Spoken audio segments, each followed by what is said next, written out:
Olá a todos, vamos retomar aqui o nosso estudo de continente americano. Na aula passada vimos os aspectos naturais ou físicos do continente americano, os climas, vegetações, relevo, hidrografia. Agora continuamos com os aspectos históricos do continente americano. Um período importante na história da América é o período anterior à chegada dos brancos europeus em massa. Esse período é chamado de América pré-colombiana. E o que tínhamos aqui no continente eram os povos nativos, os aborígenes, os ameríndios, os chamados povos pré-colombianos. Dentre eles, alguns desenvolveram civilizações brilhantes, civilizações complexas, como os astecas, maias, incas. Aí os resquícios do antigo Império Maia, na região aí da Guatemala, sul do México, os astecas no México, os incas no oeste da América do Sul. Porém, um aspecto cultural histórico interessante e pouco falado são as linhas de Nazca no sul do Peru. O que temos aí são os chamados geoglifos. São desenhos feitos no solo que, vistos do alto, de cima, formam figuras muito interessantes. São produzidos, geralmente escavando o solo e dando esse formato, essas figuras. Foram feitos por civilizações pré-Inca, por volta de 500 a.C. a 500 depois de Cristo. Patrimônio cultural da humanidade, reconhecido pela Unesco. Quem tiver mais curiosidade sobre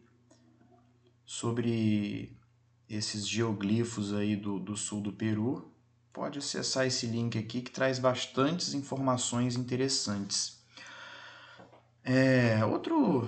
Outra civilização também pouco falada, pouco trazida na literatura, nos livros, foi uma civilização que se desenvolveu aqui na pequena ilha de Páscoa, no Oceano Pacífico, uma ilha pertencente ao Chile, onde tivemos a civilização polinésia, que produziu esses artefatos culturais interessantíssimos, essas gigantescas estátuas de pedra, chamadas de moais. Algo muito interessante. Até hoje a ilha é muito visitada, onde as pessoas procuram conhecer de perto esses artefatos históricos culturais deixados por essa civilização que ocupava a ilha de Páscoa, atualmente pertencente ao Chile. Algo realmente muito interessante. Bom, agora no mapa a gente já vai falar da chegada dos europeus ao continente americano. Então, pelo critério histórico ou eurocêntrico, o mundo é dividido em Velho Mundo, Novo Mundo, Novíssimo Mundo. É uma regionalização eurocêntrica, porque é parte da Europa. Até mesmo porque os povos europeus eles vão dominar praticamente o mundo inteiro. Então, partindo da Europa, os continentes mais próximos do continente europeu são a África e a Ásia. Então, Europa, África e Ásia juntas formam o chamado Velho Mundo. A África e a Ásia, pela proximidade com a Europa, foram os primeiros aí a terem contato com os europeus. E no século XV, XIV, XV, com o desenvolvimento do capitalismo, havia um forte comércio dos europeus com o Oriente, com a região aqui da Índia, da China. E esse comércio dos europeus estava monopolizado pelos muçulmanos. Esse comércio era feito aqui pelo Mar Mediterrâneo. Era o comércio de especiarias, pimenta, noz moscada, gengibre, seda, marfim.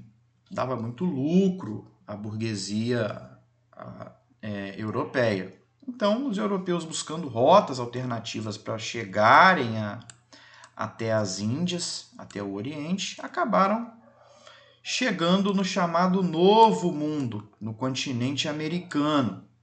E aí acabaram decidindo colonizar o continente americano, até mesmo para produzir na América as especiarias.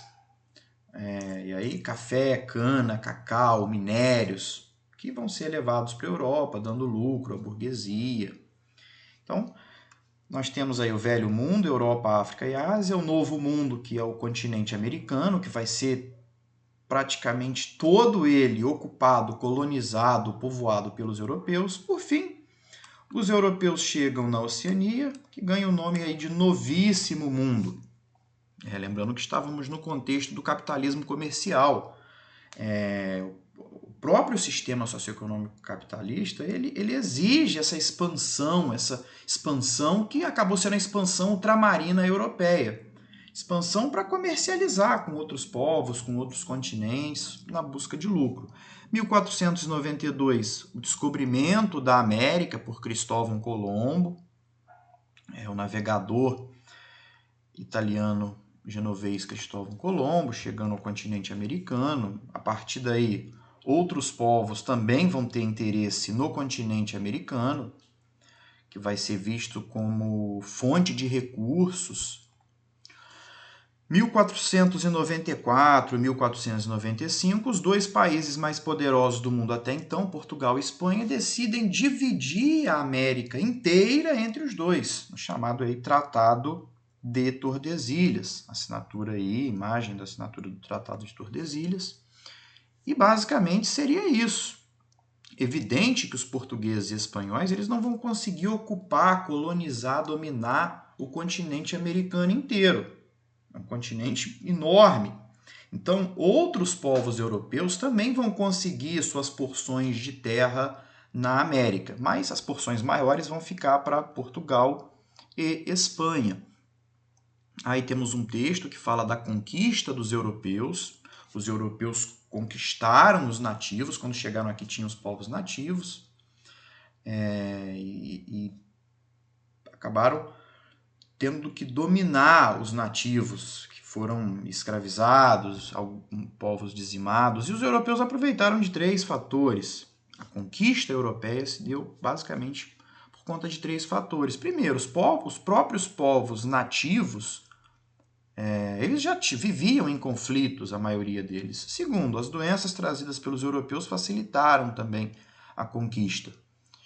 Muitos desses povos aí morreram de doenças até então, as quais os indígenas, os nativos, não tinham defesa. E a superioridade bélica dos europeus fez com que os europeus dominassem os nativos americanos. Desenvolveu-se um sistema, primeiramente, de escambo, em que os nativos eles trocavam mercadorias com os europeus. Posteriormente, os europeus acabaram escravizando os nativos e também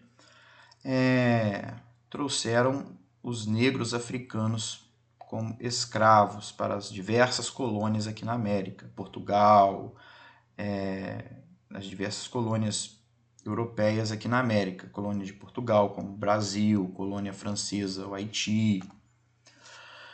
Esse mapa ele traz o domínio dos europeus no continente americano. Então, essa porção aqui enorme foi ocupada, dominada, colonizada pela Espanha.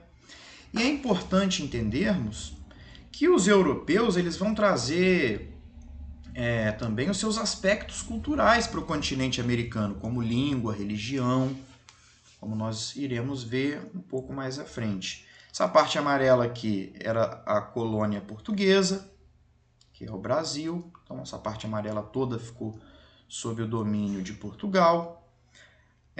A França também vai ter porções na América, a Inglaterra, a Holanda, temos aqui o Suriname atualmente, que foi uma colônia da Holanda. Então, os principais povos europeus a colonizarem, ou seja, a dominarem o continente americano, vão ser portugueses, espanhóis, ingleses, franceses e holandeses. A Rússia também vai ter um território aqui, o Alasca, que posteriormente vão vender para os Estados Unidos, mas os 5 principais são mesmo portugueses, espanhóis, ingleses, franceses e holandeses. cada um dominando uma área aí. E vão trazer, basicamente, para o continente americano, os dois principais aspectos culturais mais importantes: língua e religião. O cristianismo, por exemplo, é a religião predominante na América, trazida pelos colonizadores.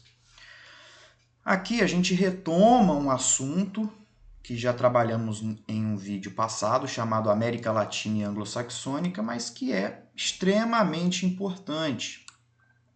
Essa porção aqui, chamada América Latina, vai ter 3 importantes características. A língua predominante vai ser português e espanhol.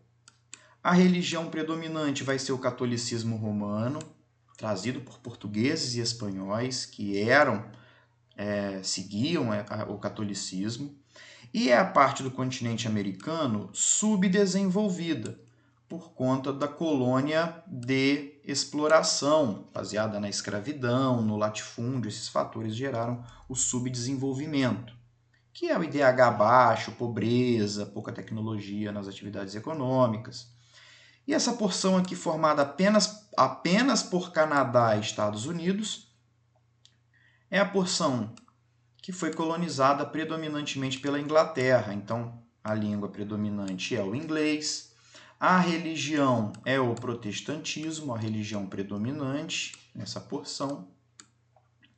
O Canadá, apesar de ter um número de católicos um pouco maior, mas o que predomina em termos de América anglo-saxônica é o cristianismo, é o protestantismo. E, em termos de desenvolvimento, é a parte desenvolvida da América, porque basicamente foi uma colônia de povoamento, baseada na predominância de trabalho livre, na distribuição de terras. Isso gerou uma classe média muito grande, em que havia um equilíbrio ali entre as pessoas. E, por fim, já começam a elite na América, começa a se movimentar para romper os laços com Portugal. Já querem a sua independência, a sua separação, a sua emancipação. Então, por volta de 1700, os idos de 1700, já começam os movimentos de separação em relação aos colonizadores europeus. Começa com os Estados Unidos, depois o Haiti, depois o restante dos países da América Latina. O último aí foi o Canadá, que sempre teve uma relação muito amistosa, muito boa com a Inglaterra, com o Reino Unido, então não tinha interesse em romper totalmente os vínculos com os colonizadores britânicos. Aí as datas de independência, de emancipação de cada um dos países, a maioria aí nos idos de 1800. Um fato muito importante que contribuiu foi o enfraquecimento de Portugal e Espanha com as invasões napoleônicas, quando Napoleão invadiu esses países. Isso contribuiu para enfraquecer o domínio de Portugal e Espanha sobre suas colônias, foi gerando facilitou os movimentos de emancipação. O Brasil manteve-se unido, não se desintegrou em várias republiquetas por conta de ter tido aqui uma administração centralizada. A família real, o rei de Portugal, ele veio morar no Brasil, criando aqui um sistema bem centralizado, trazendo a máquina administrativa para a sua colônia aqui. Porém, o restante dos países, em que pesem os seus líderes de independência quererem que ficassem países grandes, acabaram se fragmentando em vários pequenos países. Alguns líderes de independência dos países, George Washington, militar aí, um grande líder na independência dos Estados Unidos. Independência dos Estados Unidos, aí, a Declaração de Independência 1776, mas ainda demorou para a Inglaterra reconhecer a independência dos Estados Unidos.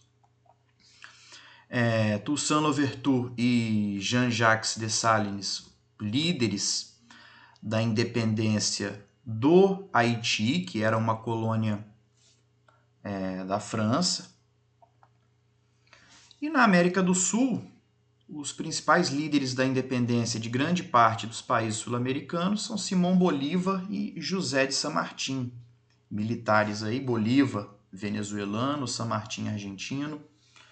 Os dois foram os principais nomes na independência de grande parte dos países da América do Sul.